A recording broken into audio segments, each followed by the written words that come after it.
Exercice 5. Le premier dénominateur est différent, le deuxième aussi, le troisième aussi, c'est ce que j'ai noté ici. Les deux premiers sont des équations du premier degré, c'est vite fait.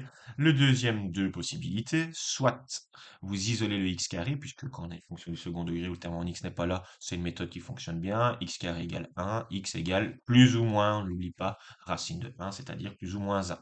Moi, j'ai choisi de factoriser comme vous l'aviez vu en troisième, parce que l'étape 2, c'est de factoriser.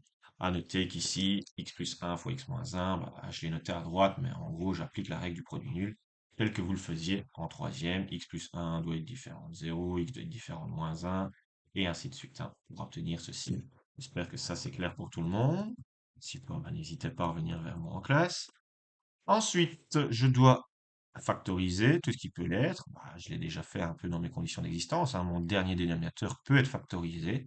Et comme ça, je me rends compte que finalement, je n'ai que deux facteurs différents au dénominateur. Ça sera mon dénominateur commun, le produit de ces deux facteurs différents. Ma première fraction qui était uniquement sur x plus 1 est maintenant sur x plus 1 fois x moins 1. Je multiplie le numérateur par x moins 1. Ma deuxième fraction qui était uniquement sur x moins 1 est maintenant sur x moins 1 fois x plus 1. Je multiplie le numérateur par x plus 1. À droite, pas de modification en bas, pas de modification en haut. Les dénominateurs peuvent être supprimés. Je distribue. Source d'erreur normalement. Il y a juste le 2 qui était à droite pour m'en débarrasser où j'ai fait moins 2.